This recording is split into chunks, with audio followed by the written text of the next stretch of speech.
ാണ് ആലപ്പുഴയെ സംബന്ധിച്ച് ഉള്ളത്. ദൈവത്തിന് സ്തോത്രം. ഇവിടെ കർത്താവിന്റെ വചനം വളരെ ശക്തിയോടെ ചെല്ലേണ്ടതായ ഒരു സാഹചര്യമുണ്ട്.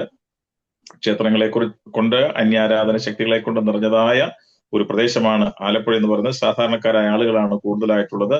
ഇല്ലേ, ഇവിടുത്തെ പ്രത്യേകത എന്ന് പറഞ്ഞാൽ കാരിയും കരിമീനും കള്ളും അതുപോലെ തന്നെ കത്തിക്കുത്തും ഒക്കെയാണ്. ഞാൻ താമസിക്കുന്ന വീടിന്റെ സമീപം കഴിഞ്ഞ ദിവസവും കത്തിക്കുത്തൊക്കെ ഉണ്ടായ ആൾക്കാർ ആശുപത്രിയിലാണ്. അങ്ങനെ ഒരു സാധാരണക്കാരും പ്രശ്നങ്ങൾ നിറഞ്ഞതായ ഒരു ഏരിയയാണ്. സുവിശേഷം വളരെ ശക്തമായിട്ട് വേരോടേണ്ട ഒരു പ്രദേശം. ഇവിടെ ഞാൻ താമസിക്കുന്നതിന്റെ പരിസരങ്ങളൊക്കെ ക്രൈസ്തവരായിട്ടുള്ള ആളുകൾ ഉണ്ടെങ്കിലും ഹൈന്ദവ വിശ്വാസം അനുസരിച്ച് ഓരോ കാര്യങ്ങൾ നടക്കുമ്പോൾ അതിനോട് ചേർന്ന് എന്ന് പറഞ്ഞാൽ വേർപാട് പാലിക്കാൻ പറ്റാതെ യാതൊരു വ്യത്യസ്തതയും ഇല്ലാതെ അതിനോടൊക്കെ ചേർന്ന് അങ്ങ് പോകുന്ന ഇടപഴകി ജീവിക്കുന്ന ഒരു സാഹചര്യമാണ് ആലപ്പുഴയെ സംബന്ധിച്ചുള്ളത്. ഹരിപ്പാട് ഈ പരിസരങ്ങൾ പ്രിയ സന്തോഷ് ഓർപ്പിച്ചതുപോലെ തന്നെ ഞാൻ ഫാസ്റ്റായിട്ട് ഇവിടെ വന്നെങ്കിലും ഇവിടുത്തെ ഒരു സഭയുടെ കാര്യങ്ങൾ മാത്രം ചുരുങ്ങി നിൽക്കാതെ ഈ ദേശത്ത് ദൈവം എന്നെ ഏൽപ്പിച്ച ശുശ്രൂഷകൾ ശക്തമായി ചെയ്യുവാൻ ഓടി നടന്ന് ചെയ്തുകൊണ്ടിരിക്കുകയാണ്. കർത്താവിന്റെ വരവ് താമസങ്ങൾ അടുത്ത 18-ാം തീയതി ഹരിപ്പാട് വെച്ച് ഒരു വലിയ മീറ്റിംഗ് നടക്കുവാനുള്ള ക്രമീകരണങ്ങൾ ചെയ്തുകൊണ്ടിരിക്കുക. നിങ്ങൾ എല്ലാവരും ഓർത്ത് പ്രാർത്ഥിക്കണം. ഈ പട്ടണത്തിൽ ദൈവം ചിലത് ചെയ്തേ പറ്റുള്ളൂ. ദൈവത്തിന് സ്തോത്രം. ദൈവമക്കളുടെ പ്രാർത്ഥന ഇതൊരു പ്രയർ ഗ്രൂപ്പ് ആണല്ലോ. അതുകൊണ്ട് വിവിധ സ്ഥലങ്ങളിൽ വിവിധ രാജ്യങ്ങളിൽ നിന്നുകൊണ്ട് നിങ്ങൾ പ്രാർത്ഥിക്കുമ്പോൾ അത് സാധ്യമാകുമെന്നുള്ളതിൽ യാതൊരു സംശയമില്ല. ഓരോരുത്തരെ ദൈവം ഓരോ കാര്യങ്ങളെ ഏൽപ്പിച്ചിരിക്കുന്നു. ഒരാളെ പ്രസംഗിക്കാനായിരിക്കും, ഒരാളെ പ്രാർത്ഥിക്കാനായിരിക്കും, ഒരാളെ കോർഡിനേറ്റ് ചെയ്യാനായിരിക്കും, ഒരാളെ പൈസ മുടക്കാനായിട്ടായിരിക്കും. വിവിധ കഴിവുകളും വിവിധ താലന്തുകളുമാണ് ദൈവം തന്റെ മക്കൾക്ക് നൽകിയിട്ടുള്ളത്. അതെല്ലാം കൃത്യമായിട്ട് ചെയ്യുമ്പോൾ ശക്തമായിട്ട് ഈ മീറ്റിങ്ങുകൾ നടക്കുവാനായിട്ട് ഇടയായിത്തീരും. നിങ്ങളുടെ പ്രാർത്ഥനയെ പ്രത്യേകമായിട്ട് ഞാൻ ചോദിക്കുകയാണ്. ഞാൻ ഇവിടെ വന്നപ്പോൾ പലതരത്തിലുള്ള പ്രയാസങ്ങൾ, ശാരീരിക ബുദ്ധിമുട്ടുകൾ, മാനസികമായിട്ടുള്ള സംഘർഷങ്ങൾ, പലതരത്തിലുള്ള ബുദ്ധിമുട്ടുകളും ഞെരുക്കങ്ങളും ഒക്കെ അനുഭവിച്ചു. എന്നാൽ എനിക്ക് മനസ്സിലായി ഇവിടെ കർത്താവ് തന്റെ വേലയ്ക്ക് വേണ്ടി എന്നെ അയച്ചിട്ടുള്ളത് കൊണ്ട് ഇവിടെ ചിലത് ചെയ്തെടുത്തിട്ടേ പോകാനായിട്ട് കഴിയുള്ളൂ. അതുകൊണ്ട് മറ്റൊന്നും നോക്കാതെ കർത്താവിൽ ആശ്രയിച്ച് കർത്താവിന്റെ വേലയിൽ ഞാൻ ഇവിടെ നിൽക്കുകയാണ്. നിങ്ങളുടെ എല്ലാവരുടെയും പ്രാർത്ഥനയെ ഞാൻ ചോദിക്കുന്നു. വിശേഷാല് ഈ മീറ്റിംഗിൽ നിങ്ങളോടൊപ്പം ആയിരിക്കുന്നതിൽ ഞാൻ വളരെ സന്തോഷിക്കുന്നു. ആമുഖം പറഞ്ഞ സമയം കളയുവാനായിട്ട് ഞാൻ ആഗ്രഹിക്കുന്നില്ല. നമുക്ക് ദൈവവചനത്തിലേക്ക് നമ്മുടെ ശ്രദ്ധയെ കൊണ്ടുവരാം. നമുക്ക് ഏവർക്കും പരിചയമുള്ള അപ്പോസ്തലപ്രവൃത്തി 8-ാം അധ്യായം അതിന്റെ 8-ാമത് വാക്യം ഒരാൾക്ക് വായിക്കാം. അപ്പോസ്തലപ്രവൃത്തി 8-ാം അധ്യായം അതിന്റെ 8-ാമത് വാക്യം.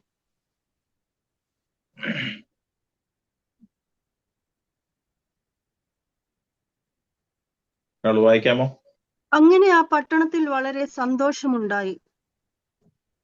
അങ്ങനെ ആ പട്ടണത്തിൽ വളരെ സന്തോഷമുണ്ടായി. ദൈവത്തിന് സ്തോത്രം.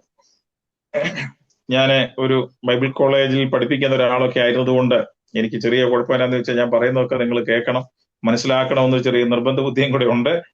നിങ്ങൾ ശാന്തമായിട്ട് കേൾക്കണം. വചനം കേട്ട് മനസ്സിലാക്കി ദൈവത്തെ ആരാധിക്കണം. ദൂതുകളും ആലോചനകളും ഒക്കെ ഉണ്ട്, പക്ഷെ ഏറ്റവും ശ്രേഷ്ഠമായിരിക്കും ദൈവത്തിന്റെ വചനമായിരിക്കും. അതുകൊണ്ട് വചനത്തിലൂടെയുള്ള ഉണർവിനും വചനത്തിലൂടെയുള്ള അഭിഷേകവും ഒക്കെയാണ് ഏറ്റവും ശ്രേഷ്ഠമായിരിക്കുന്നത്. അതുകൊണ്ട് അതിനെ നിങ്ങൾ വില കൊടുക്കുന്നു, ശ്രദ്ധിക്കുന്നു എന്ന് ഞാൻ പൂർണ്ണമായിട്ട് മനസ്സിലാക്കുന്നു. ദൈവത്തിന് സ്തോത്രം. കഴിഞ്ഞ മീറ്റിംഗിൽ ഞാൻ ശുശ്രൂഷകളും പല ആൾക്കാരും ജോലി സ്ഥലത്ത് നിന്ന് ജോലിക്കിടയില് ഇടയില്ലാത്തിടത്ത് വാഹനത്തിൽ ഇരുന്നുകൊണ്ട് പല ബന്ധപ്പാടുകളുടെ നടുവിലാണ് ദൈവത്തിന്റെ വചനം കേൾക്കുന്നത്. നിങ്ങളുടെ ആ താല്പര്യവും ആഗ്രഹവും ഒക്കെ ഓർത്ത് ഞാൻ ദൈവത്തിന് സ്തോത്രം ചെയ്യുകയാണ്. മനോഹരമായ ആരോഗ്യവും സൗകര്യങ്ങളും ഉണ്ടായിട്ട് നമ്മുടെ നാട്ടിൽ പല ആളുകൾക്കും വന്ന് ഇരിക്കാനോ പ്രാർത്ഥിക്കാനായിട്ടോ താല്പര്യമില്ലാതിരിക്കുമ്പോൾ വിദേശ രാജ്യങ്ങളിൽ പോയിട്ടുള്ളവരും ജോലി ചെയ്തിട്ടുള്ളവരും അങ്ങനെയൊക്കെ അവിടുത്തെ പ്രയാസങ്ങളൊക്കെ അനുഭവിക്കുന്ന ആളുകളാണ് ഈ വചനം കേൾക്കാനുള്ള വളരെ ആവേശത്തോടെ പോകുന്നത്. അവരെ ഓർത്ത് ഞാൻ കർത്താവിന് സ്തോത്രം ചെയ്യുകയാണ്. ഇവിടെ നാം വായിച്ചു കേട്ടതായ ഈ ഭാഗം അപ്പോസ്തല പ്രവൃത്തി എന്ന് പറയുമ്പോൾ നമുക്കറിയാം, അപ്പോസ്തല പ്രവൃത്തി അപ്പോസ്തലന്മാരുടെ പ്രവൃത്തി എന്ന് പറയുന്നതിനേക്കാൾ ഈ പുസ്തകത്തിന് കുറച്ചുകൂടെ യോജിക്കുന്ന ഒരു പേര് പരിശുദ്ധാത്മാവിന്റെ പ്രവൃത്തി എന്നാണ്. സ്തോത്രം. പരിശുദ്ധാത്മാവിന്റെ പ്രവൃത്തി. പരിശുദ്ധാത്മാവ് നമ്മളിലൂടെ ചെയ്യുവാൻ ആഗ്രഹിക്കുന്ന അപ്പോസ്തലന്മാരോട് ചെയ്ത കാര്യങ്ങൾ രേഖപ്പെടുത്തിയിരിക്കുന്ന പുസ്തകമാണ് അപ്പോസ്തല പ്രവൃത്തി. ഈ 5-ാമത്തെ പുസ്തകം ഒരു ചരിത്ര ഭാഗമായിട്ട് 28 അധ്യായം കൊണ്ട് തീരുകയല്ല. ഇന്ന് രാത്രിയിലും നമ്മളിലൂടെ ഈ അത്ഭുതങ്ങളും അടയാളങ്ങളും തുടരുന്നതോർത്ത് ഞാൻ ദൈവത്തിന് സ്തോത്രം ചെയ്യുകയാണ്. Praise the Lord. നിന്നുപോയ ഒരു കാര്യത്തെക്കുറിച്ച്, അവസാനിച്ചു പോയ ഒരു കാര്യത്തെക്കുറിച്ചല്ല ഇന്ന് രാത്രിയിൽ നമ്മൾ ചിന്തിക്കുന്നത്. തുടരുന്ന, നമ്മളിലൂടെ തുടർന്നു കൊണ്ടിരിക്കുന്ന ഒരു സംഭവമാണ്. സ്തോത്രം. ഇന്ന് രാത്രി നിങ്ങളോട് പങ്കുവെക്കുവാൻ ഞാൻ ആഗ്രഹിക്കുന്നത് ശമരിയ പട്ടണത്തെ കുറിച്ചാണ്. ശമരിയ പട്ടണത്തിൽ പരിശുദ്ധാത്മാവിന്റെ ആഗമനത്തിന് മുമ്പ് എപ്രകാരമായിരുന്നു, പരിശുദ്ധാത്മാവ് വന്നു കഴിഞ്ഞപ്പോൾ ആ പട്ടണത്തിൽ നടന്ന സംഭവങ്ങൾ എന്താണ് എന്നുള്ളത് വളരെ ചുരുക്കി അതിവേഗത്തിൽ നിങ്ങളോട് പങ്കുവെക്കുവാനാണ് ഞാൻ കർത്താവിൽ ശരണപ്പെടുന്നത്. വളരെ പ്രാർത്ഥനയോടെ പ്രതീക്ഷയോടെ നമുക്ക് കർത്താവിന്റെ സന്നിധിയിലായിരിക്കാം. ചില ദേശത്തെക്കുറിച്ച് നമ്മൾ ഉൾപ്പെടുന്ന ദേശത്തെക്കുറിച്ചൊക്കെ നമ്മളൊരു കാഴ്ചപ്പാട് ഉള്ളവരായിരിക്കണം. ദൈവത്തിന് സ്തോത്രം. 1 രാജാക്കന്മാരുടെ പുസ്തകം 16-ാം അധ്യായം അതിന്റെ 24-ാം വാക്യം. 1 രാജാക്കന്മാർ 16-ന്റെ 24 വായിക്കുമ്പോഴാണ് ശമർ എന്ന് പറയുന്നതായ ഒരു വ്യക്തിയിൽ നിന്ന് പണം കൊടുത്തു മേടിച്ച സ്ഥലമാണ്. അതുകൊണ്ട് ലാൻഡ് ഓണറുടെ പേര് ആണ് അതിനിട്ടിരിക്കുന്നത്, ശമരിയ എന്ന് പേരിട്ടിരിക്കുന്നത്. ഞാൻ വാക്യങ്ങൾ വായിച്ച് സമയം കളയുവാനായിട്ട് ആഗ്രഹിക്കുന്നില്ല. നിങ്ങളെല്ലാവരും വളരെ ശ്രദ്ധയോടെ കേൾക്കുന്നവരും നോട്ട് ചെയ്യുന്നവരും ആയതുകൊണ്ട് ഞാൻ ആവർത്തിക്കുന്നില്ല. ദൈവത്തിന്റെ സ്തോത്രം. അങ്ങനെയാണ് ശമരിയ എന്ന് അതിന് പേര് വരുവാനായിട്ട് കാരണമായി തീർന്നത്. ആ ശമരിയ പട്ടണത്തിൽ താമസിച്ചുകൊണ്ടിരുന്ന ആളുകൾ മുഴുവനും ഇസ്രായേലിൽ തന്നെയാണ്. ഇസ്രായേൽ ജനതയാണ് അവിടെ താമസിച്ചുകൊണ്ടിരുന്നത്. ഇന്ന് രാത്രി നമ്മളിവിടെ സംസാരിക്കുമ്പോഴും ഇസ്രായേലും ഹമാസുമായിട്ടുള്ള പ്രശ്നങ്ങളെ സംബന്ധിച്ചും ഹമാസിനോട് എപ്രകാരമാണ് ഇസ്രായേൽ പെരുമാറുന്നുള്ള കാര്യങ്ങളൊക്കെ നമ്മൾ ഇപ്പോഴും കേട്ടുകൊണ്ടിരിക്കുക. വേദപുസ്തകം സത്യമാണെന്നുള്ളതിന്റെ ഒറ്റ വാക്ക് എന്താണെന്ന് ചോദിച്ചാൽ അതിന് പറയാൻ കഴിയുന്ന ഇസ്രായേൽ എന്നുള്ള ഒറ്റ പദമാണ്. കാരണം ഇസ്രായേലിന്റെ ചരിത്രം ആധികാരികമായി രേഖപ്പെടുത്തിയിരിക്കുന്ന ഒരേ ഒരു ഗ്രന്ഥം വിശുദ്ധ ബൈബിൾ ആകിയാൽ ഞാൻ ദൈവത്തിന് സ്തോത്രം ചെയ്യുന്നു. ആരുടെയെങ്കിലും മനോമുഖരത്തിലൂടെ കടന്നുപോയ ചില ചിന്തകളും ഓർമ്മകളും വായിച്ച് ആശ്വസിക്കുന്നവരല്ല നമ്മൾ. ലോക ചരിത്രത്തെ നിയന്ത്രിക്കുന്ന സത്യദൈവത്തിന്റെ അത്ഭുതങ്ങളും പ്രവർത്തികളും ചരിത്രങ്ങളും വളരെ കൃത്യമായി രേഖപ്പെടുത്തിയിരിക്കുന്ന ഒരു പുസ്തകത്തിൽ നിന്ന് പ്രസംഗിക്കുന്നതുകൊണ്ട് തന്നെ എനിക്ക് അഭിമാനമുണ്ട്. ദൈവത്തിന് സ്തോത്രം. ഇവിടെയുള്ള പല രാജ്യങ്ങളെക്കുറിച്ചും ആളുകൾ ഇങ്ങനെ തർക്കങ്ങളും കാര്യങ്ങളും ഒക്കെ വരുമ്പോൾ നാളാരോ പറയുന്നത് കേട്ടു, വെറും 150 കിലോമീറ്റർ വരുന്ന ഇസ്രായേലിനെ കുറിച്ചുള്ള ചരിത്രത്തിന്റെ പുസ്തകമല്ലേ നിങ്ങൾ ഈ വായിച്ചുകൊണ്ട് നടക്കുന്നത്, അത് അവരെ സംബന്ധിക്കുന്ന കാര്യമാണ്, നമ്മളെ ഒന്നും വിഷയമല്ല എന്നൊക്കെ പറയാൻ ശ്രമിക്കുമ്പോഴും അവർ മറന്നുപോയൊരു കാര്യമുണ്ട്. വെറും ഇസ്രായേൽ എന്ന് പറയുന്ന 100 150 വരുന്ന കിലോമീറ്ററിനുള്ളിൽ വരുന്ന ഒരു ചെറിയ രാജ്യത്തെ കുറിച്ചുള്ളതല്ല ഈ പുസ്തകം എന്ന് നമ്മൾ മനസ്സിലാക്കിക്കോണം. സ്തോത്രം. അമേരിക്കയെ കുറിച്ച് വേദപുസ്തകം ഒന്നും പറയുന്നില്ലെങ്കിലും ഇന്ത്യയെ കുറിച്ച് വേദപുസ്തകം പറയുന്നുണ്ട്. ഹിന്ദു ദേശം മുതൽ 127 സംസ്ഥാനം, അന്നുള്ള 127 സംസ്ഥാനം ഉൾപ്പെടെ ലോക ചരിത്രത്തെ അറിയാവുന്ന, ആരൊക്കെ ഭരിക്കുമെന്നും എങ്ങനെ ഭരിക്കുമെന്നും എന്തായിത്തീരുമെന്നും ആധികാരികമായി മുൻകൂട്ടി പ്രവചിച്ച പ്രവചന പുസ്തകം, ഇപ്പോഴെന്ത് നടക്കുന്നു എന്നുള്ള ചരിത്രത്തെ ആധികാരികമായി രേഖപ്പെടുത്തിയിരിക്കുന്ന പുസ്തകം, ഇനി എന്ത് നടക്കാൻ പോകുന്നു എന്ന് പറയുന്ന ഈ പുസ്തകത്തിൽ നിന്ന് വിവരിക്കുമ്പോൾ എനിക്ക് വലിയ സന്തോഷമുണ്ട്. ഞാൻ പറഞ്ഞു വരുന്നത് ശമരിയെ കുറിച്ചാണ്. ശമരിയിൽ ഇസ്രായേൽ ജനമാണ് താമസിച്ചുകൊണ്ടിരുന്നത്. എന്നാൽ ആ ഇസ്രായേലിന്റെ രാജാവായിരുന്ന ഹോശയാവിനെ കുറിച്ച് 2 രാജാക്കന്മാരുടെ പുസ്തകത്തിൽ നമുക്ക് വായിക്കുവാനായിട്ട് കഴിയുന്നുണ്ട്. 17-ാം അധ്യായത്തിൽ ഈ ഹോശയുടെ കാലത്ത് ശൽമനേസർ രാജാവിന് കപ്പം കൊടുക്കാതെ വന്നു, ടാക്സ് കൊടുക്കാതെ വന്നു അവർ. ഒന്ന് വായിക്കാമോ? 17-ാം അധ്യായം 2 രാജാക്കന്മാരുടെ പുസ്തകം 17-ാം അധ്യായം 1 മുതലുള്ള വാക്യങ്ങൾ. യഹൂദ രാജാവായ ആഹാസിന്റെ 12-ാം ആണ്ടിൽ ഏലായുടെ മകനായ ഹോശയ ഇസ്രായേലിൽ രാജാവായി ശമരിയിൽ 9 സംവത്സരം വാണു. അവൻ യഹോവയ്ക്ക് അനിഷ്ടമായുള്ളത് ചെയ്തു. തനിക്ക് മുമ്പുള്ള ഇസ്രായേൽ രാജാക്കന്മാരെ പോലെ അല്ല താനും. അവന്റെ നേരെ ആശൂർ രാജാവായ ശൽമനേസർ പുറപ്പെട്ടു വന്നു. ഹോശയ അവന് ആശ്രിതനായി തീർന്ന് കപ്പം കൊടുത്തു വന്നു.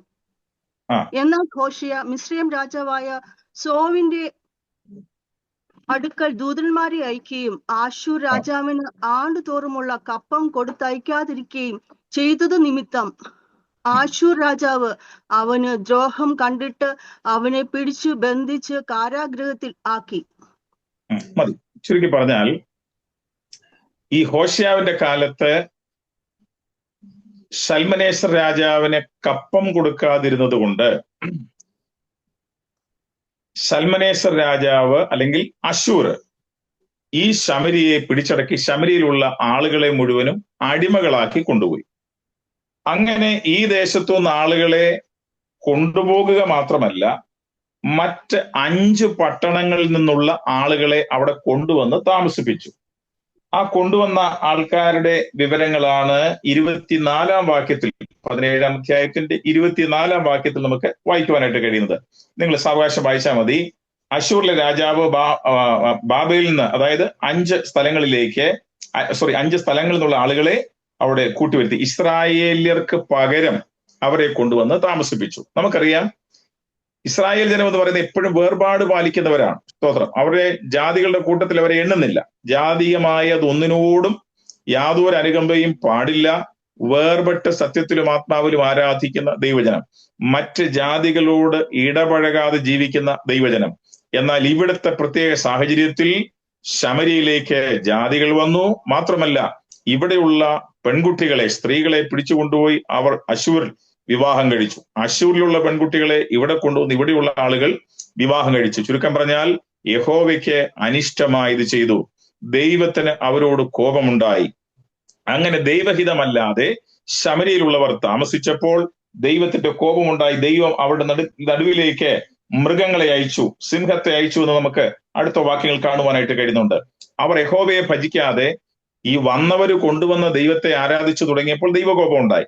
അപ്പൊ പ്രശ്നം വന്നപ്പോഴത്തേക്ക് അവർക്ക് മനസ്സിലായി, അശ്ശൂരിലെ രാജാവ് ഇടപെട്ട് പറഞ്ഞു, ഒരു കാര്യം ചെയ്യ്, ഈ ദൈവത്തെ ഒന്നും ആരാധിക്കേണ്ട, നിങ്ങളുടെ അവിടെ ഉണ്ടായിരുന്ന പുരോഹിതന്മാരുണ്ടല്ലോ, അവരൊരാളെ അങ്ങോട്ട് അയക്കുക, അവർ ചെന്ന് ശുശ്രൂഷയൊക്കെ ചെയ്യട്ടെ എന്ന് പറഞ്ഞ് 27-ാം വാക്യം വായിക്കുമ്പോൾ അതിന് അശ്ശൂർ രാജാവ്, നിങ്ങളുടെ അടുക്കൽ നിന്ന് കൊണ്ടുവന്ന പുരോഹിതന്മാരിൽ ഒരുത്തനെ അവരുടെ അടുക്കലേക്ക് അവിടേക്ക് കൊണ്ടുപോയി, അവൻ അവിടെ അവർ ആ ദേശത്തെ ദൈവത്തിന്റെ മാർഗം അവരെ ഉപദേശിക്കുകയും ചെയ്യട്ടെ എന്ന് കൽപ്പിച്ചു.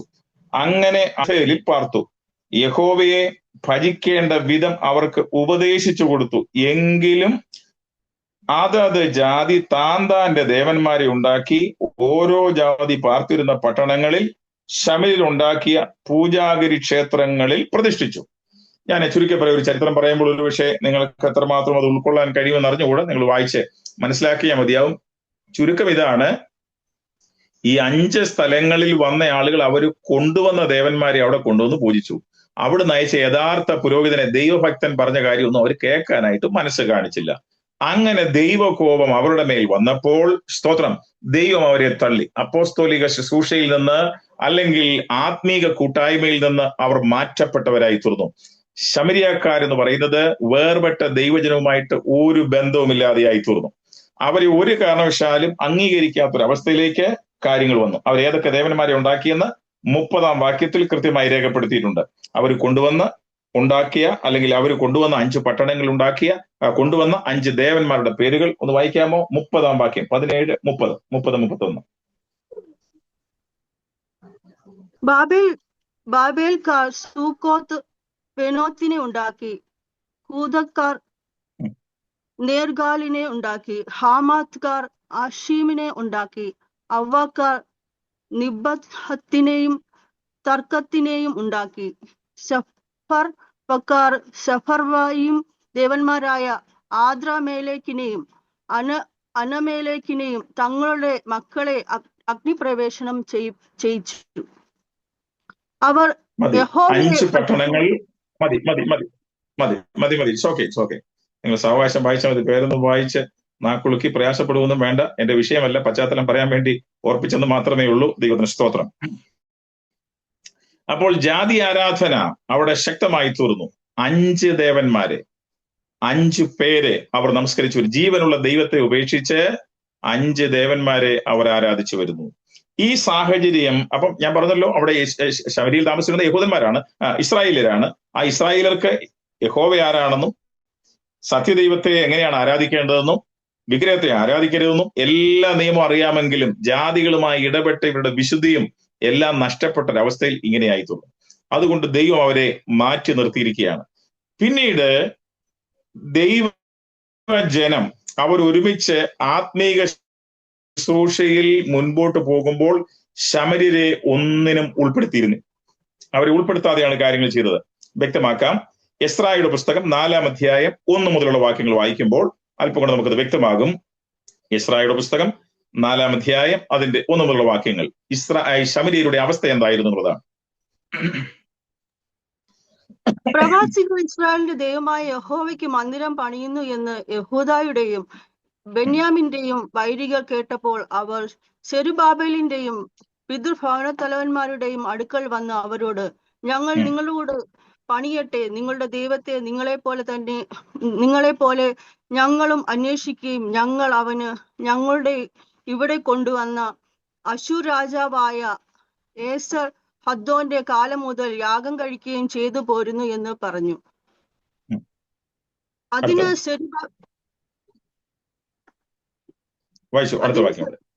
അതിന് സെരുബാബേലും യോശുവയും ശേഷം ഇസ്രായേൽ പിതൃഭവന തലവന്മാരും അവരോട്, ഞങ്ങളുടെ ദൈവത്തിന്റെ ആലയം പണിയുന്നതിൽ നിങ്ങൾക്ക് ഞങ്ങളുമായി കാര്യമൊന്നുമില്ല. പാർസി രാജാവായ കോരേഷ് രാജാവ് ഞങ്ങളോട് ഇവിടെ ദൈവത്തിന്റെ ആലയം, മന്ദിരം പണിയാനായിട്ട് സെരുബാബേലിന്റെയും യോശുവയുടെയും ഒക്കെ നേതൃത്വത്തിൽ പണിയാനായിട്ട് ആളുകൾ ഒരുമിച്ച് കൂടിയപ്പോൾ ഈ ശമരിയിൽ താമസിക്കുന്ന ഇസ്രായേലിലുണ്ട്. അവർക്ക് ഈ ഓർമ്മയും ദൈവത്തെയും ദൈവത്തിന്റെ ആലയത്തെ കുറിച്ചൊക്കെ ഉള്ള വലിയ എരിവൊക്കെ ഉള്ളതുകൊണ്ട് ഇവർ വലിയ ആഗ്രഹത്തോടെ ഓടി വന്നു, ഞങ്ങൾക്ക് ഈ ആലയം പണിയാൻ വേണ്ടി ഞങ്ങളെ കൂടെ കൂട്ടണമെന്ന് പറഞ്ഞു. പക്ഷെ സെരുബ്ബാബേലും യോശുവയും പറഞ്ഞു, ഞങ്ങൾക്ക് നിങ്ങളുടെ ആവശ്യമില്ല, നിങ്ങൾ ഇത് പണിയണ്ട, നിങ്ങളുടെ ഒരു സഹായവും ദൈവഹിതപ്രകാരം ജീവിക്കാത്തവന്റെ ഒരു സഹായവും ഇവിടെ ആവശ്യമില്ല എന്ന് പറയുവാനായി പറയുന്നത് ശമര്യരുടെ പശ്ചാത്തലത്തെ കുറിച്ചാണ്. ഈ ശമര്യക്കാരെ എപ്പോഴും മാറ്റി നിർത്തിയിരുന്നതായി നമുക്ക് കാണുവാനായിട്ട് കഴിയുന്നുണ്ട്. മറ്റൊരു സംഭവം നമുക്ക് കാണുവാനായിട്ട് കഴിയുന്നത് മത്തായി സുവിശേഷം 10-ാം അധ്യായം അതിന്റെ 5-ാം വാക്യം വായിക്കാം. മത്തായി സുവിശേഷം 10-ാം അധ്യായം 5-ാം വാക്യം.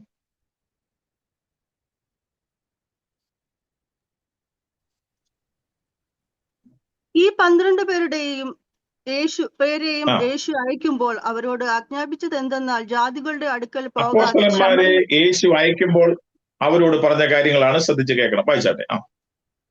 ജാതികളുടെ അടുക്കൽ പോകാതെ ശമര്യയുടെ പട്ടണത്തിൽ കടക്കാതെയും ഇസ്രായേൽ ഗൃഹത്തിലെ കാണാതെ പോയ ആടുകളുടെ അടുക്കൽ തന്നെ ചെല്ലുവിൻ. നിങ്ങൾ പോകുമ്പോൾ സ്വർഗരാജ്യം സമീപിച്ചിരിക്കുന്നു. ശ്രദ്ധിച്ചേ, ഇസ്രായേലിനോട് ദൈവത്തിന്റെ ഇടപാട് എപ്രകാരമായിരുന്നു? ശമര്യരോട് നിങ്ങൾ ആ പട്ടണത്തിൽ, ശമരിയ പട്ടണത്തിൽ കടക്കരുതെന്ന് അപ്പോസ്തലന്മാരോട് യേശു പറഞ്ഞു. അപ്പൊ എന്തായിരുന്നു ശമരിയയുടെ അവസ്ഥ എന്ന് നിങ്ങളൊന്ന് മനസ്സിലാക്കിയാൽ മതി. പഴയ നിയമത്തിൽ മാത്രമല്ല, മന്ദിരം പണിക്ക് അവരെ കൂട്ടിയില്ല, ശമരിയുടെ അടുക്കൽ പോകണ്ട എന്ന് പറഞ്ഞു.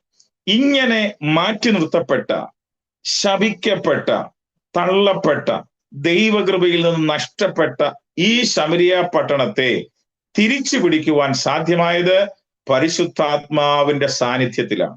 സ്തോത്രം. അപ്പോസ്തലപ്രവൃത്തി 1-ാം അധ്യായം 8-ാം വാക്യം വായിക്കുമ്പോൾ, പരിശുദ്ധാത്മാവ് നിങ്ങളുടെ മേൽ വരുമ്പോൾ ശക്തി ലഭിച്ചിട്ട് യെരുശലേമിലും രണ്ടാമത് നിങ്ങൾ പോകേണ്ട സ്ഥലം ഏതാണ്? ശമര്യയിലും. ഏതൊക്കെ പട്ടണത്തിൽ വിലക്കിയോ, ആരെയൊക്കെ മാറ്റി നിർത്തിയോ, മന്ദിരം പണിക്ക് കൂട്ടാതെ മാറ്റി നിർത്തിയോ, അവിടേക്ക് പരിശുദ്ധാത്മാവിന്റെ അഭിഷേകം വന്നു കഴിഞ്ഞപ്പോൾ, നിയോഗം വന്നു കഴിഞ്ഞപ്പോൾ അവരെ പറഞ്ഞയക്കുകയാണ്. ഇന്ന് രാത്രി ഈ സൂം മീറ്റിംഗിലൂടെ ശ്രദ്ധിക്കുന്ന എന്റെ വാത്സല്യ സഹോദരി സഹോദരന്മാരോട് എനിക്ക് പറയുവാനായിട്ടുള്ളത്, പല കാരണങ്ങൾ കൊണ്ട് ദൈവസന്നിധിയിൽ നിന്ന് അകന്നുപോയവരും, അന്യപ്പെട്ടു പോയവരും, ദൈവസന്നിധിയിൽ വരുവാൻ യോഗ്യതയില്ലാത്തവരും, ദൈവം തള്ളിക്കളഞ്ഞു എന്ന് പറഞ്ഞ് ഒരു പക്ഷേ ഏതെങ്കിലും ഒരു കാലത്തൊക്കെ നമ്മൾ മാറ്റി നിർത്തിയവരുമായ, പാരമ്പര്യത്തെക്കുറിച്ച് വലിയ ആവേശം കൊള്ളുന്ന ആളുകളെയൊക്കെ ഈ നാളുകളിൽ പരിശുദ്ധാത്മാവ് നമ്മുടെ മേൽ വന്നാൽ അവിടേക്ക് നമ്മൾ കയറി ചെല്ലണം. സ്തോത്രം. അങ്ങനെയുള്ള കുടുംബങ്ങളിലേക്ക് കയറി ചെല്ലണം. ഈ പാരമ്പര്യത്തെക്കുറിച്ച് അഭിമാനം കൊണ്ട് നിൽക്കുന്ന വലിയ കൂട്ടത്തിന്റെ നടുവിലേക്ക് നമുക്ക് കടന്നു ചെല്ലാനുള്ള പ്രേരണ എന്ന് പറയുന്നത് പരിശുദ്ധാത്മാവിന്റെ അഭിഷേകവും ദൈവകൃപയുമാണ്. എങ്ങനെയാണ് ഈ ശമരിയ പട്ടണത്തെ കർത്താവ് രൂപാന്തരപ്പെടുത്തി എടുക്കുന്ന ശമരിയയിലുള്ള ആളുകളുടെ അവസ്ഥ എന്തായിരുന്നു എന്നൊക്കെ നമുക്ക് മനസ്സിലാക്കുവാനായിട്ട് കഴിയുന്നത് യോഹന്നാന്റെ സുവിശേഷം 4-ാം അധ്യായത്തിൽ ഒരു ശമരിയക്കാരിയെ കുറിച്ചുള്ള വിശദമായ ഒരു പഠനം നമുക്കിവിടെ കാണുവാനായിട്ട് കഴിയുന്നുണ്ട്. കർത്താവായ യേശുക്രിസ്തുവിന്റെ സുവിശേഷം, യേശുക്രിസ്തുവിനെ കുറിച്ചുള്ള സുവിശേഷം യോഹന്നാന്റെ സുവിശേഷത്തിൽ പറയുമ്പോൾ വ്യത്യസ്തമായിട്ടാണ് അതിനകത്തുള്ള പല കാഴ്ചപ്പാടുകളും നമുക്ക് കാണുവാനായിട്ട് കഴിയുന്നത്. ഈ പാരമ്പര്യത്തിൽ നിന്നൊക്കെ മാറി, അല്ലെങ്കിൽ പാരമ്പര്യത്തെ മാറ്റി പുത്തൻ ഒരു ചരിത്രമുണ്ടാക്കി പുത്തൻ വിശ്വാസങ്ങളുമായിട്ട് ജീവിക്കുന്നവരാണ് ശമരിയിലുള്ള ആളുകൾ. നേരം പോകുന്നതുകൊണ്ട് ഞാൻ സ്പീഡിൽ പറയുന്നുണ്ട്, നിങ്ങൾക്ക് മനസ്സിലാകുന്നു എന്ന് ഞാൻ അങ്ങ് വിശ്വസിക്കുകയാണ്. ദൈവത്തിന് സ്തോത്രം. ഇനി മനസ്സിലായില്ലെങ്കിൽ ഒന്ന് കൈ കാണിക്കുകയോ ഒന്ന് തിരിച്ചൊന്ന് ചോദിക്കുകയോ ചെയ്താൽ പറയുന്നതിന് എനിക്ക് പ്രശ്നമൊന്നുമില്ല. എന്റെ പ്രസംഗം മുറിഞ്ഞു പോകുന്നൊന്നും ഞാൻ വിശ്വസിക്കുന്ന ആളല്ല. നിങ്ങൾ മനസ്സിലാക്കണം എന്നെനിക്ക് നിർബന്ധമുണ്ട്. ദൈവത്തിന് സ്തോത്രം. അപ്പോൾ ശമരിയിലുള്ള ആളുകൾ ചരിത്രമൊക്കെ മാറ്റിയവര് എന്ന് പറഞ്ഞാൽ, അബ്രഹാമാണ് ഇസ്രായേലിന്റെ പിതാവായിട്ട്, വിശ്വാസത്തിന്റെ പിതാവായിട്ട് അവർ അംഗീകരിക്കുന്നതെങ്കിലും ശമരിയിലുള്ള ആളുകൾ പറയുന്നത് യാക്കോബ് ഞങ്ങൾക്ക് പിതാവായിട്ടുണ്ട്. അവർ യാക്കോബിനെ പിതാവാക്കി വെച്ചു. യാക്കോബിന്റെ ഒരു ഉറവ് അവിടെ ഉണ്ട്. അതൊക്കെയാണ് അവർ പ്രാധാന്യമായിട്ട് കൽപ്പിക്കുന്നത്. മാത്രമല്ല, യെരുശലേമിലാണ് ദൈവത്തെ ആരാധിക്കുവാൻ ദൈവാലയമുള്ളത്. അവരതിന് കണ്ടുപിടിച്ചത് യെരുശലേമിലോട്ടൊക്കെ പോകാതെ ഇവിടെ ആരാധിക്കാനായിട്ട് ഗെരിസീം എന്ന് പറയുന്ന മലയിൽ പോയി ദൈവത്തെ ആരാധിക്കാനൊരു സംവിധാനമാണ് ശമരിയക്കാർ ഉണ്ടാക്കി വെച്ചിരിക്കുന്നത്. യഹൂദനും ശമര്യനുമായിട്ട് യാതൊരു ബന്ധവുമില്ല. അതിനെക്കുറിച്ച് നമ്മൾ ചിന്തിക്കുവാനായിട്ട് ഇടയായി തീർന്നു. എന്നാൽ അതുവഴിയായിട്ട് ഒരു കാരണവശാലും ആരും പോകാതിരിക്കെ യേശു അതുവഴിയായി പോകേണ്ടതായിട്ട് വന്നു. യോഹന്നാന്റെ സുവിശേഷം 4-ാം അധ്യായത്തിലെ വിഷയമാണ്. ദൈവത്തിന്റെ സ്തോത്രം. പോകേണ്ടി വന്നു. ഈ സ്ത്രീ വെള്ളം കോരുവാനായിട്ട് ഉച്ച സമയത്ത് ആ കിണറിന്റെ അടുക്കിലെത്തി. ഈ ശമരിയ സ്ത്രീയെ കുറിച്ചും വെള്ളം കോരാൻ വന്ന കാര്യങ്ങളൊക്കെ നമുക്ക് എല്ലാവർക്കും വളരെ കൃത്യമായിട്ട് അറിയാവുന്ന ഒരു സംഭവമായതുകൊണ്ട് ഞാൻ വിശദീകരിക്കുന്നില്ല. യേശു ഈ സ്ത്രീയുമായിട്ട് സംഭാഷിക്കുന്ന രംഗമാണ് അടുത്ത് നമുക്ക് കാണുവാനായിട്ട് കഴിയുന്നത്. യേശുവോട് കുടിപ്പാൻ ചോദിച്ചപ്പോൾ ശമരിയ സ്ത്രീ പറഞ്ഞൊരു കാര്യമുണ്ട്, നീ ഒരു യഹൂദനായിരിക്കെ ശമര്യക്കാരിയായ എന്നോട് കുടിപ്പാൻ ചോദിക്കുന്നത് എങ്ങനെ? യഹൂദ്യരും ശമര്യരും തമ്മിൽ ബന്ധമില്ലല്ലോ. ബന്ധമില്ല എന്നുള്ളതിന്റെ പശ്ചാത്തലം ഞാൻ പറഞ്ഞത് നിങ്ങൾ മനസ്സിലാക്കിയെന്ന് ഞാൻ പ്രതീക്ഷിക്കുന്നു. അങ്ങനെ ബന്ധമില്ലാതെ അകന്നുപോയതിനെ അടുപ്പിക്കാനായിട്ട്, അകന്നുപോയതിനെ തേടി രക്ഷിപ്പാനായിട്ട് വന്നവനാണ് യേശുക്രിസ്തു എന്നുള്ള കാര്യം നാം മറന്നു പോകരുത്. ശമരിയ സ്ത്രീയുമായിട്ടുള്ള യേശുവിന്റെ സംഭാഷണം വീണ്ടും പുരോഗമിക്കുകയാണ്. യേശുവിനെ കുറിച്ച് അവർ മനസ്സിലാക്കിയ പല രീതികളും വ്യത്യാസമായിരുന്നു. അവൾ പറയുന്നത് നീ ഒരു യഹൂദനായിരിക്കെ എന്നാണ്. യേശുവിനെ ആദ്യം അവൾ മനസ്സിലാക്കിയത് യഹൂദൻ എന്ന് മാത്രമായിരുന്നു. എന്നാൽ പിന്നീട് താഴോട്ട് വായിച്ചു വരുമ്പോൾ യേശുവിനെ അടുത്തടുത്ത് അവൾ പരിചയപ്പെട്ടപ്പോഴാണ് യഹൂദൻ മാത്രമല്ല എന്നുള്ള കാര്യം ശമരിയ സ്ത്രീക്ക് മനസ്സിലായത്. എന്നിട്ട് സംസാരിച്ച് തുടങ്ങി വീണ്ടും തുടരുമ്പോൾ പറയുകയാണ്, എനിക്ക് കുടിപ്പാൻ തരാൻ വേണ്ടി പറഞ്ഞു. അവൾ പറഞ്ഞു, അതിന്റെ 11-ാം വാക്യം, സ്ത്രീ അവനോട് 10-ാം വാക്യം. അതിന് യേശു, നീ ദൈവത്തിന്റെ ദാനവും നിന്നോട് കുടിപ്പാൻ ചോദിക്കുന്നവൻ ആരെന്നും അറിഞ്ഞുവെങ്കിൽ നീ അവനോട് ചോദിക്കുകയും അവൻ ജീവനുള്ള വെള്ളം നിനക്ക് തരികയും ചെയ്യുമായിരുന്നു എന്ന് ഉത്തരം പറഞ്ഞു. നീ ദൈവത്തിന്റെ ദാനവും എന്ന് പറഞ്ഞാൽ ശമരിയ സ്ത്രീ ദൈവത്തിന്റെ ദാനമാണെന്നല്ല, നീ ദൈവത്തിന്റെ ദാനവും നിന്നോട് കുടിപ്പാൻ ചോദിക്കുന്നവൻ ആരെന്നും എന്ന് പറഞ്ഞാൽ ഈ നിൽക്കുന്ന കർത്താവായ യേശുക്രിസ്തുവാണ് ദൈവത്തിന്റെ ദാനം, ദ ഗിഫ്റ്റ് ഓഫ് ഗോഡ്. ദൈവം മനുഷ്യന് കൊടുത്തിട്ടുള്ള ഏറ്റവും വലിയ സമ്മാനം, ഗിഫ്റ്റ് എന്ന് പറയുന്നത് യേശുവാണ്. ആ യേശുവിനെയും യേശു ആരാണെന്ന് നീ ഒന്ന് അറിഞ്ഞിരുന്നുവെങ്കിൽ കൊള്ളായിരുന്നു. അതാണ് ശമരിയ സ്ത്രീയോട് യേശു പറയുന്നത്. ദൈവത്തിന് സ്തോത്രം. എന്നിട്ട് ബാക്കി ഭാഗം നമുക്കറിയാം. എന്നിട്ട് യേശു അവളോട് സംഭാഷിക്കുകയാണ്. ഈ ജീവനുള്ള വെള്ളം കിട്ടാൻ വേണ്ടി വലിയ ആഗ്രഹത്തോടെ പറഞ്ഞു, വെള്ളം തരാം, പക്ഷേ നീ ഒരു കാര്യം ചെയ്യണം, നീ നിന്റെ ഭർത്താവിനെ വിളിച്ചുകൊണ്ട് വരാൻ വേണ്ടി പറഞ്ഞു.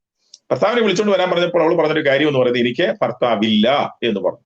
ഇല്ല എന്നുള്ളത് സത്യമാണ്. യേശു പറയുന്നത്, ഇപ്പോൾ നീ ഇല്ലെന്ന് പറഞ്ഞ് ശരിയാണ്, പക്ഷേ നിനക്ക് 5 ഭർത്താക്കന്മാരുണ്ടായിരുന്നു, ഇപ്പോഴുള്ളവനോ നിന്റെ ഭർത്താവല്ല. അക്ഷരാർത്ഥത്തിൽ അവിടെ ഈ സ്ത്രീക്ക് ഭർത്താക്കന്മാരുണ്ടായിരുന്നു എങ്കിലും ഇവിടെ നാം വായിക്കുമ്പോൾ മനസ്സിലാക്കുന്നത്, പഴയ നിയമത്തിന്റെ ചരിത്രം വെച്ച് നോക്കുമ്പോൾ 5 ഭർത്താക്കന്മാരെന്ന് പറഞ്ഞാൽ അവൾ സേവിച്ചു വന്ന, അവൾ മനസ്സിലാക്കി വെച്ച, അവൾ ഭജിച്ചു വന്ന, പൂജിച്ചു വന്ന 5 ദേവന്മാരെ കുറിച്ചാണ്. 5 പേര് ഉണ്ട്. ഇപ്പോഴുള്ളവൻ എന്ന് പറയുന്നത് യേശുവിനെ കുറിച്ചാണ്. ഈ യേശുവിനെ ഇതുവരെയും നീ സ്വീകരിച്ചിട്ടില്ല എന്നാണ് അതിന്റെ അർത്ഥം. ഞാൻ പറഞ്ഞത് നിങ്ങൾക്ക് മനസ്സിലാകുന്നു തോന്നുന്നു. ശമരിയയിലുള്ള 5 ദേവന്മാർ, ആ 5 കൊണ്ട് നിനക്ക് യാതൊരു ഗുണവും ഉണ്ടായിട്ടില്ല. ഇപ്പോൾ നീ സേവിക്കേണ്ട, നീ അറിയേണ്ട, നീ സ്വീകരിക്കേണ്ട ഒരുവനാണ് നിന്റെ മുൻപിൽ നിൽക്കുന്ന ഈ കർത്താവ്. നിനക്ക് 5 ഭർത്താക്കന്മാരുണ്ടായിരുന്നു, ഇപ്പോഴുള്ളവനോ നിന്റെ ഭർത്താവല്ല, ഭർത്താവായി തീർന്നിട്ടില്ല, നീ അവനെ അംഗീകരിച്ചിട്ടില്ല എന്നാണ് അതിന്റെ അർത്ഥം. ദൈവത്തിന് സ്തോത്രം. എന്നിട്ട് ഇത് പറഞ്ഞു കഴിഞ്ഞപ്പോഴത്തേക്ക് അവൾ മനസ്സിലായി, യജമാനനെ, അതിന്റെ താഴെ വാക്യങ്ങൾ വായിക്കുമ്പോൾ 29-ാം വാക്യത്തിൽ, ഞാൻ ചെയ്തതൊക്കെയും എന്നോട് പറഞ്ഞ ഒരു മനുഷ്യനെ, സ്തോത്രം, അവൾ മനസ്സിലാക്കിയാണ്, ഞാൻ ചെയ്തതൊക്കെയും എന്നോട് പറഞ്ഞ മനുഷ്യനെ. എന്താ ഈ വെളിപ്പാടെന്ന് പറഞ്ഞാൽ, എന്താണ് പ്രവചനം എന്ന് പറഞ്ഞാൽ? ഇന്ന് രാത്രി എന്നെ കേൾക്കുന്ന വാത്സല്യ സഹോദരി സഹോദരന്മാരെ, നമ്മൾ ആത്മാവിൽ, സ്തോത്രം, ദൂതുകൾ കൈമാറുവാൻ നമ്മുടെ മുൻപിൽ ആളുകൾ വരുമ്പോൾ അവർ ചെയ്ത പ്രവർത്തനങ്ങളെ നമ്മൾ ആത്മാവിൽ അങ്ങോട്ട് പറയുക. എത്ര പേർക്ക് മനസ്സിലാകുന്നുണ്ട്? സ്തോത്രം. അവർ കടന്നുപോയ വഴികൾ, അവരനുഭവിക്കുന്ന വേദനകൾ, അവരനുഭവിക്കുന്ന യാതനകൾ, അവരെക്കുറിച്ചുള്ള ദൈവത്തിന്റെ പദ്ധതികൾ, അവരനുഭവിച്ച പ്രതിസന്ധികൾ, അവർ ചെയ്ത കാര്യം, അവരനുഭവിച്ച എന്റെ ജീവിതത്തിലുള്ള കാര്യം എന്നോട് പറഞ്ഞൊരു മനുഷ്യൻ. ഇന്ന് രാത്രി ഇതിനോട് ചേർന്ന് ഞാൻ ഒരു ദൂത് പറയട്ടെ. ദൈവം ചില കൃപകളും കൃപാവരങ്ങളും തന്നിരിക്കുന്ന ആളുകൾ ഇതിനകത്തുണ്ട്. സ്തോത്രം. ചില വ്യക്തികൾ കടന്നുപോയ, അവർ പറയുന്ന ചില അവസ്ഥകളെ അങ്ങോട്ട് ആത്മാവിൽ വിളിച്ചു പറയണം. ദൈവത്തിന് സ്തോത്രം.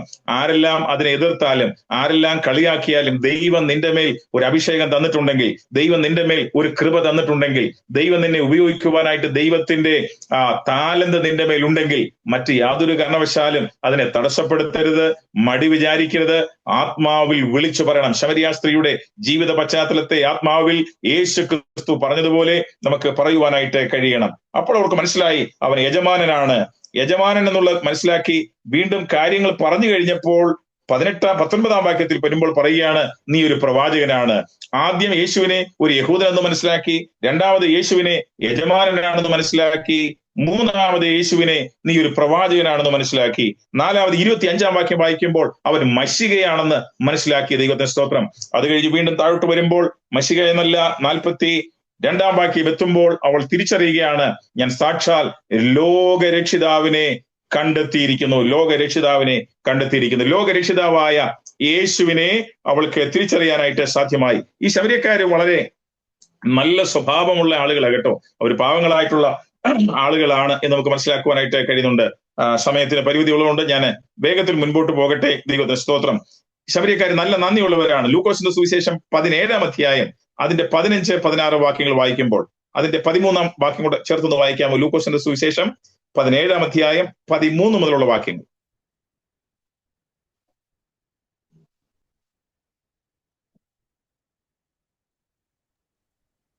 അകലെ നിന്നുകൊണ്ട് യേശു, നായക ഞങ്ങളോട് കരുണയുണ്ടാകണമേ എന്ന് ഉറക്കെ പറഞ്ഞു. യേശു നായക കരുണയുണ്ടാകണമേ. യേശു നായക ഞങ്ങളോട് കരുണയുണ്ടാകണമേ എന്ന് ഉറക്കെ പറഞ്ഞു. അവൻ അവരെ കണ്ടിട്ട്, നിങ്ങൾ പോയി പുരോഹിതന്മാർക്ക് നിങ്ങളെ തന്നെ കാണിപ്പീൻ എന്ന് പറഞ്ഞു. പോകയിൽ തന്നെ അവർ ശുദ്ധരായി തീർന്നു. അവരിൽ ഒരുത്തൻ തനിക്ക് സൗഖ്യം വന്നത് കണ്ട് ഉച്ചത്തിൽ ദൈവത്തെ മഹത്വപ്പെടുത്തിക്കൊണ്ട് മടങ്ങി വന്ന് അവന്റെ കാൽക്കൽ കവിണ്ണു വീണ് അവന് നന്ദി പറഞ്ഞു. അവനോ ശമര്യക്കാരൻ ആയിരുന്നു. മതി, സ്തോത്രം. മതി. Thank you. 10 കുഷ്ഠരോഗികൾ യേശുവിനെ എതിർപ്പെട്ടു. യേശു നായക എന്ന് വിളിച്ചുകൊണ്ട് സൗഖ്യത്തിന് വേണ്ടി അപേക്ഷിക്കുന്നു.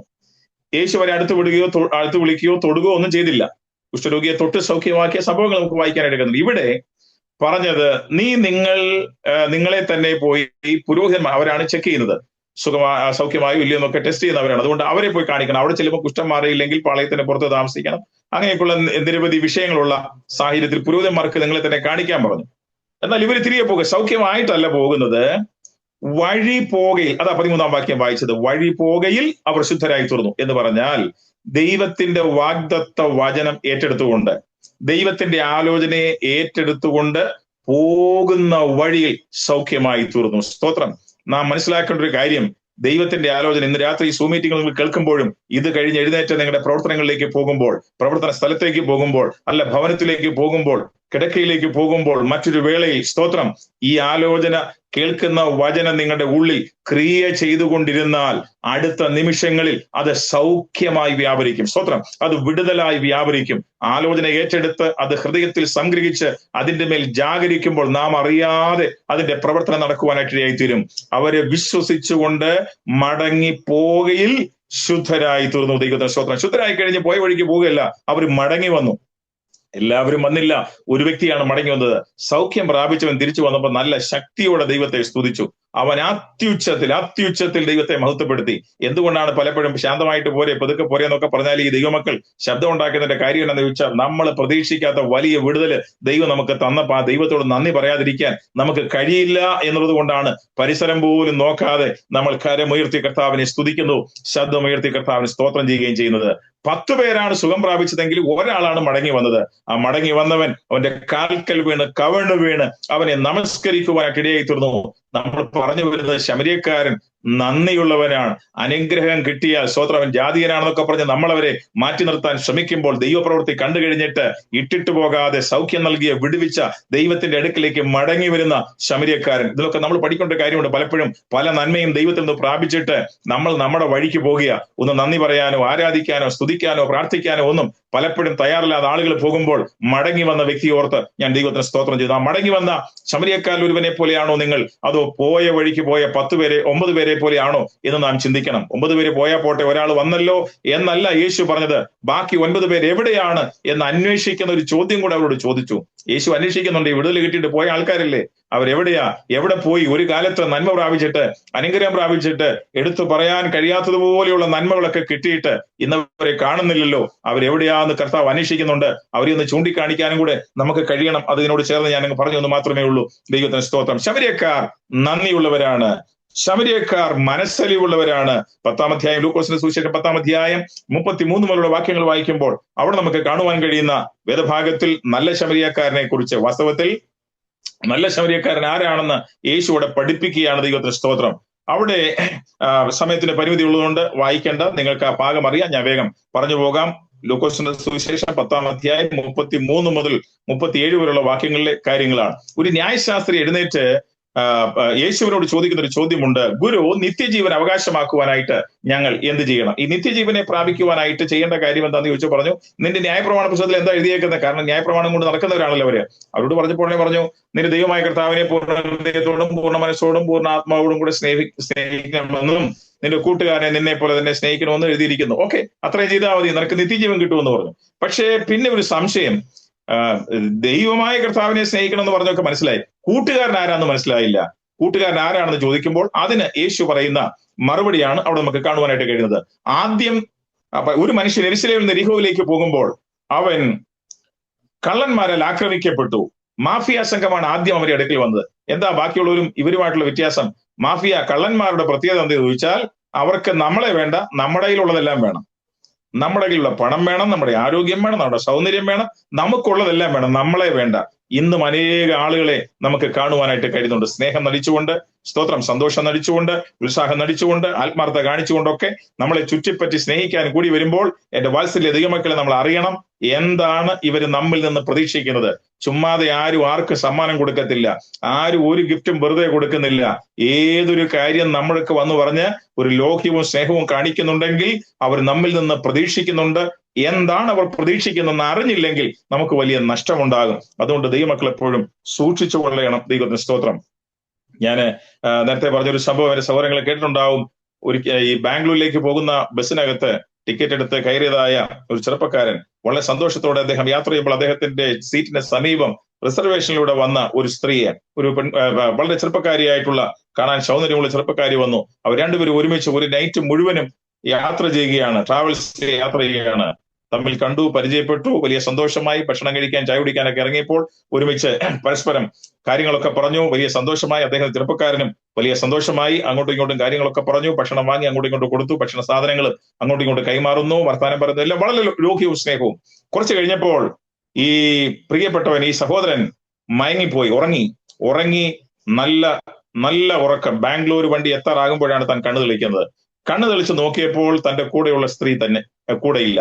അത്രയും വലിയ സ്നേഹവും സന്തോഷവും സഹകരണവും അത്രയും ഞാൻ പറഞ്ഞു വിട്ട വലിയ സഹകരണത്തിലൊക്കെ ആഘോഷിച്ച് സന്തോഷിച്ച് കിട്ടിയ അവസരമല്ലേ എന്ന് കാത്തിരുന്ന ആ ചെറുപ്പക്കാരൻ കണ്ണു തുറന്നപ്പോൾ ആ പെൺകുട്ടി ഇല്ലെന്ന് മാത്രമല്ല, ഇദ്ദേഹത്തിന് കയ്യിലുണ്ടായിരുന്ന മൊബൈൽ പോയി, തന്റെ പേഴ്സ് പോയി, തന്റെ വിലപിടിപ്പുണ്ടായിരുന്ന തന്റെ കയ്യിലുള്ള മുഴുവൻ സാധനങ്ങളും നഷ്ടമായി. ആരാണെന്നറിയില്ല, എന്താണെന്നറിയില്ല, എവിടെ ഇറങ്ങിയെന്നറിയത്തില്ല. മയങ്ങി. തന്റെ കയ്യിൽ കിട്ടിയ ഭക്ഷണം തന്നെ മയക്കുന്നതാണ് എന്ന് അവൻ അറിയാനായിട്ട് കഴിഞ്ഞില്ല. നാം അറിയണം, ആളുകൾ എന്തിനു വേണ്ടിയിട്ടാണ് നമ്മുടെ അടുക്കൽ വരുന്നത്. മാഫിയ സംഘത്തെ കൊണ്ട് നമ്മുടെ സമൂഹം നിറഞ്ഞിരിക്കും. എന്ത് ചെപ്പടി വിദ്യ കാണിച്ചു നമ്മുടെ കയ്യിലുള്ള പണം തട്ടിയെടുക്കുവാൻ, നമ്മുടെ കയ്യിലുള്ളതിനെ മേടിക്കാൻ വട്ടം കൂട്ടുന്ന ആളുകളെ ദൈവമക്കൾ തിരിച്ചറിയണം. ആത്മീയതയുടെ പരിവേഷം ധരിച്ചു പോലും ഇത്തരം ആൾക്കാരുണ്ടെന്നുള്ളതാണ് ഇന്ന് രാത്രി ഞാൻ പറയുവാനായിട്ട് ആഗ്രഹിക്കുന്നത്.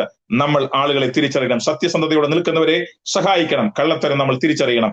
ഇവിടെ പറഞ്ഞു വരുന്നത്, ഈ മനുഷ്യനെ മുറിവേൽപ്പിച്ച് അർത്ഥപ്രാണം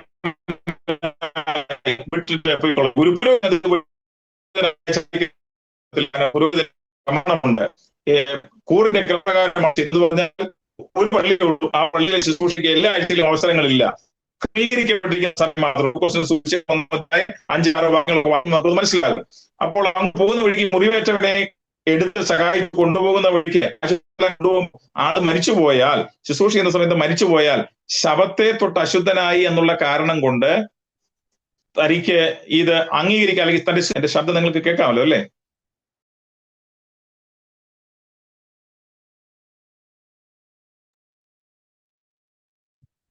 Praise the Lord. Recording in progress.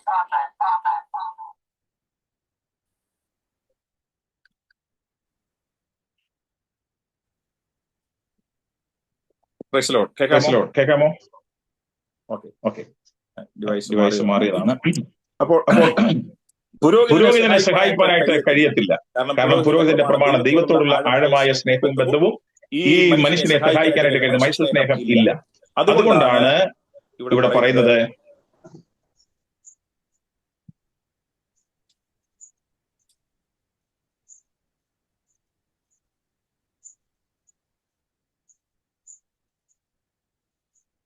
സ്തോത്രം. ഈ പുരോഹിതന് ഈ മനുഷ്യനെ സഹായിപ്പാൻ കഴിയാതെ പോയ സാഹചര്യമാണ് ഞാൻ നിങ്ങളോട് പറഞ്ഞത്. നിങ്ങൾക്ക് മനസ്സിലായെന്ന് പ്രതീക്ഷിക്കുന്നു. അങ്ങനെ കടന്നു വലിയവനും അതുവഴിയായി കടന്നുപോയി. എന്നാൽ ഒരു ശമരിയക്കാരൻ വന്നു. ഞാൻ പറഞ്ഞല്ലോ, ശമരിയക്കാരന് ദൈവമായിട്ട് ബന്ധമില്ല, പക്ഷെ നല്ല മനുഷ്യ സ്നേഹമുള്ളവനാണ്. തന്നെ കണ്ടപ്പോൾ ഒന്നാമത് താൻ യാത്ര ചെയ്തൊരു വാഹനം നിർത്തി. സമയമാണ് ഏറ്റവും പ്രധാനപ്പെട്ടത്, അല്ലെ? ആ സമയം എടുത്തുകൊണ്ട് തന്റെ സമയം ചെലവിട്ട് വാഹനം നിർത്തി മുറിവേറ്റ് കിടന്ന മനുഷ്യനെ ഇറങ്ങി സഹായിച്ചു. ആരെങ്കിലും കാണുകയാണെ കൊടുക്കണമെന്ന് പറഞ്ഞ് കൊടുത്തുവിട്ട പൈസയല്ല, തന്റെ കയ്യിലുണ്ടായിരുന്ന തനിക്ക് ആവശ്യമുള്ള തന്റേതിൽ നിന്ന് എടുത്ത് കൊടുക്കുവാനായിട്ട് താൻ തയ്യാറായി. ദൈവത്തിന് സ്തോത്രം. അതിനെയാണ് ക്രിസ്ത്യൻ ഗിവിംഗ് അല്ലെ ക്രിസ്ത്യൻ കപ്പാഷൻ എന്നൊക്കെ പറയുന്നത്. താൻ എടുത്തു കൊടുത്തു. എന്നിട്ട് അവിടെ ഇട്ടിട്ട് എന്നെ ഏൽപ്പിച്ചതെല്ലാം തന്നെന്ന് പറഞ്ഞിട്ട് പോവുകയായിരുന്നില്ല, മറിച്ച് തന്നെ എടുത്ത് തന്റെ വാഹനത്തിൽ കയറ്റി വഴിയമ്പലത്തിൽ കൊണ്ടുപോയി രക്ഷ ചെയ്തു. തനിക്ക് കയ്യിലുണ്ടായിരുന്നത് എല്ലാം കൊടുത്തു. ഇനി അധികം വല്ലതും ചെലവിടുകയാണെങ്കിൽ ഞാൻ മടങ്ങി വരുമ്പോൾ തന്നുകൊള്ളാം എന്ന് പറഞ്ഞിട്ടാണ് അവിടുന്ന് കടന്നുപോയത് എന്ന് നമുക്ക് മനസ്സിലാക്കുവാനായിട്ട് കഴിയുന്നുണ്ട്. അതൊരു ശമരിയക്കാരനാണ്. അപ്പോൾ ശമരിയക്കാരന് ദൈവവിശ്വാസമില്ല, മനുഷ്യ സ്നേഹമല്ലേ ഉള്ളൂ, അത് മതിയെന്നാണ് യേശു പറഞ്ഞത്? അല്ല, ഓൾറെഡി ദൈവസ്നേഹം നിനക്കുണ്ട്, നിനക്കില്ലാത്തത് മനുഷ്യ സ്നേഹമാണ്, അതും കൂടി ഉണ്ടാകണമെന്നാണ് ആ സംഭവത്തിൽ പറഞ്ഞത്. എന്നിട്ട് ഇവരിൽ ആരാണ് യഥാർത്ഥ കൂട്ടുകാരൻ എന്ന് ചോദിക്കുമ്പോൾ ശമരിയക്കാരൻ അവനെ സഹായം ചെയ്തവെന്ന് മാത്രമാണ്. ശമരിയക്കാരനുള്ള പദം പോലും പറയുവാനായിട്ട് താൻ താല്പര്യപ്പെട്ടില്ല. നീ ആരാണ് നിന്റെ കൂട്ടുകാരൻ എന്ന് യേശു അവനെ പറഞ്ഞു മനസ്സിലാക്കുന്നത്. ഇന്നയാളാണ് നിന്റെ കൂട്ടുകാരനല്ല, നീ മറ്റുള്ളവർക്ക് നല്ല കൂട്ടുകാരനായി തീരണം എന്ന് യേശു തന്നെ പഠിപ്പിക്കുകയാണ് ചെയ്തത്. നമ്മുടെ വിഷയം ശമരിയ എന്നുള്ളതാണല്ലോ. ദൈവത്തിന് സ്തോത്രം. അങ്ങനെ ഇരിക്കുന്ന ഈ പട്ടണത്തിലേക്ക്, അന്യാരാധനയെ കൊണ്ട് നിറഞ്ഞതായ ഈ പട്ടണം, 1-ാം അധ്യായം 8-ാം വാക്യം അപ്പോസ്തലപ്രവൃത്തിയിൽ പറയുന്നത്, 8-ാം അധ്യായം 1-ാം വാക്യം വരുമ്പോഴത്തേക്കാണ് ശമരിയയിലെ ഉണർവിനെ കുറിച്ച് നമുക്ക് കാണുവാനായിട്ട് കഴിയുന്നത്. അതാണ് നമ്മൾ കുറിവാക്യമായിട്ട് വായിച്ചത്. ആ പട്ടണത്തിലേക്ക് ചിതറിപ്പോയ ആളുകൾ യെരുശലേമിൽ എല്ലാവരും കൂടെ ഇരുന്ന് അവിടെ കൊട്ടിപ്പാടി ആരാധിച്ച് അവിടെ ജീവിതം സന്തോഷമായിട്ട് മുൻപോട്ട് പോകാമെന്ന് വിചാരിച്ചപ്പോഴാണ് അവിടെ പ്രശ്നങ്ങൾ ഉണ്ടായത്. പ്രശ്നങ്ങൾ ഉണ്ടായപ്പോൾ ആളുകൾ ചിതറിക്കപ്പെട്ട ഒരു കൂട്ടം ആളുകൾ ചെന്ന് പാർത്ത സ്ഥലമാണ് ശമരി എന്ന് പറയുന്നത്.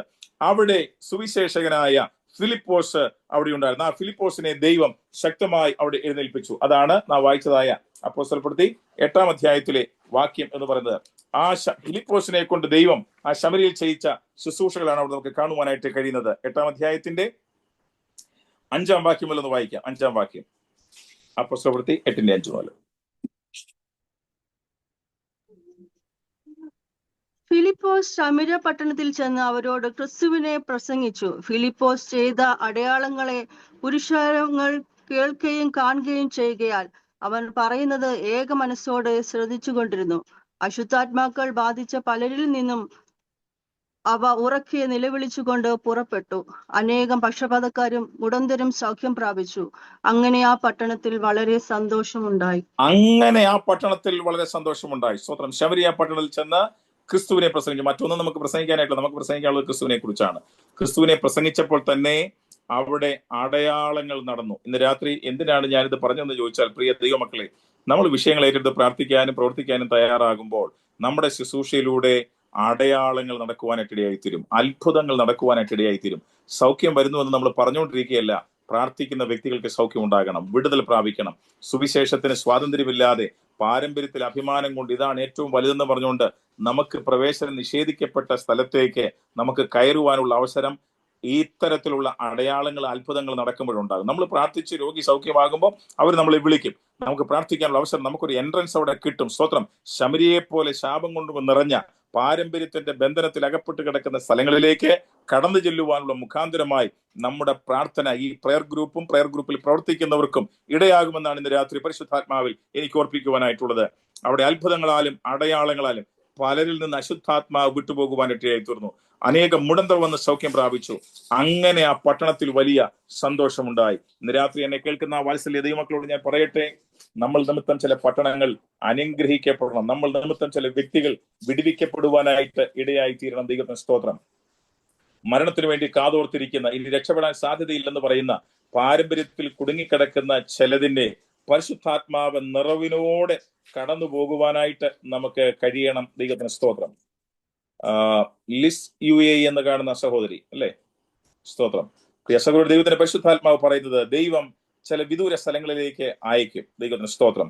തടയപ്പെട്ട അല്ലെങ്കിൽ മാറ്റിവെക്കപ്പെട്ട, ഒരു കാരണവശാലും പ്രവേശിക്കരുതെന്ന് കരുതുന്നതായ ദൈവ കൃപ ഒരിക്കൽ അനുഭവിച്ചിട്ട് മാറിപ്പോയിരിക്കുന്ന, ശമര്യരെ പോലെ അക്ഷരാർത്ഥത്തിലായിരിക്കുന്ന ചില സ്ഥലങ്ങളിലേക്ക് പാരമ്പര്യത്തിൽ ഊറ്റം കൊണ്ടുകൊണ്ട് ദൈവകൃപയിൽ നിന്ന് അന്യപ്പെട്ട് നിൽക്കുന്ന ചിലരുടെ അടുക്കിലേക്ക് ഞാൻ നിന്നെ അയക്കുമെന്ന് ദൈവത്തിന്റെ പരിശുദ്ധാത്മാവ് ഇന്ന് രാത്രി ആലോചന പറയുന്നു. അവിടെ ചെല്ലുമ്പോൾ ചില അത്ഭുതങ്ങളാലും അടയാളങ്ങളാലും അവർക്ക് തിരിച്ചൊന്നും പറയാൻ കഴിയാത്ത രീതിയിൽ ദൈവം ശക്തമായിട്ട് ഉപയോഗിക്കുകയും ചിലരെ മരണത്തിൽ നിന്ന് പിടിച്ചെടുക്കുവാനായിട്ട്, ചിലരെ ജീവിതത്തിലേക്ക് മടക്കി കൊണ്ടുപോകാൻ, തകർന്നുപോയ ചില കുടുംബങ്ങളെ പണിതെടുക്കുവാൻ ദൈവത്തിന്റെ പരിശുദ്ധാത്മാവ് ശക്തമായി ഉപയോഗിക്കുമെന്ന് ഇന്ന് രാത്രി ദൈവത്തിന്റെ ആത്മാവ് ആലോചന പറയുകയാണ്. പാരമ്പര്യം കൊണ്ട് അകറ്റി നിർത്തപ്പെട്ട, എനിക്ക് പലതും അറിയാം, കഴിവുണ്ട് എന്നൊക്കെ പറഞ്ഞ് നിങ്ങൾ യെരൂശലേമിലല്ലേ ആരാധിക്കുന്നത്, ഞങ്ങളിവിടെ ഗെരിസീം മലയിൽ ഈ മലയിൽ ആരാധിക്കുന്നു പറഞ്ഞപ്പോൾ കർത്താവ് പറഞ്ഞത് ഈ മലയിലുമല്ല യെരൂശലേമിലുമല്ല ആരാധിക്കുന്നവർ സത്യത്തിലും ആത്മാവിലും ദൈവത്തെ ആരാധിക്കണം. ഈ ദിവസങ്ങൾ കൈമാറേണ്ട ദൂതെന്ന് പറയുന്നത് ആരാധനയുടെ സ്ഥലത്തിന്,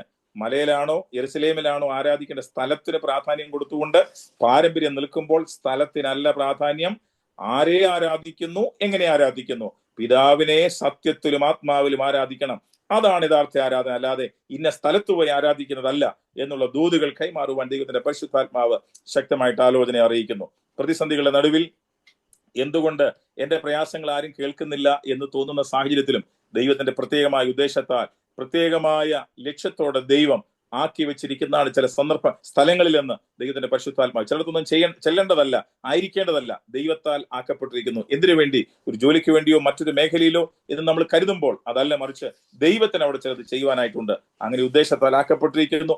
ആ അവസരങ്ങളെ തിരിച്ചറിഞ്ഞുകൊണ്ട് കർത്താവിന് വേണ്ടി പ്രവർത്തിപ്പാൻ ദൈവത്തിന്റെ പരിശുദ്ധാത്മാവ് ശക്തമായിട്ട് ഓർപ്പിക്കുകയാണ്. പ്രിയ മേഴ്സി ആന്റിയോട്, അല്ലെ, മേഴ്സി വർഗീസ് ആന്റിയോട് ദൈവത്തിന്റെ പരിശുദ്ധാത്മാവ് പറയുന്നത്, പിന്നെയും ചിലർക്ക് വേണ്ടി പ്രാർത്ഥിക്കുവാൻ, ഇടിവിൽ നിൽക്കുവാൻ ദൈവം വലിയൊരു ദൗത്യം തന്നിട്ടുണ്ട്. രാത്രിയുടെ യാമങ്ങളിലും എഴുന്നേറ്റ് പ്രാർത്ഥിക്കുവാൻ ഒരു സ്ക്രീനിൽ കാണിക്കുന്ന പോലെ ചില വ്യക്തികളെ ദൈവത്തിന്റെ പരിശുദ്ധാത്മാവ് കാണിക്കും. പ്രാർത്ഥിക്കുക. ഈ പ്രാർത്ഥനയുടെ ശക്തി അതിവേഗത്തിലോടുന്ന മൈലുകൾ അപ്പുറത്തിരിക്കുന്ന ചില വ്യക്തികളെ പ്രാർത്ഥനയുടെ കരത്തിൽ വഹിക്കുവാനായിട്ട് ദൈവത്തിന്റെ പരിശുദ്ധാത്മാവ് പിന്നെയും ഓർപ്പിക്കുന്നു. പലപ്പോഴും പ്രാർത്ഥനയുടെ ശക്തി കുറഞ്ഞു പോകുന്നത് പോലെയുണ്ടെന്നാൽ കുറഞ്ഞു പോകുകയല്ല, ഉത്സാഹത്തോടെ പിന്നെയും എഴുന്നേറ്റ് പ്രാർത്ഥിപ്പാൻ, ജാഗരിപ്പാൻ. ഏലിയാവ് ചെന്ന് പ്രാർത്ഥിക്കുന്ന സമയത്ത് ഏലിയാവ് പ്രാർത്ഥിച്ചു, വിടുതൽ കിട്ടിയ സ്ത്രീയുടെ മകൻ മരിച്ചു.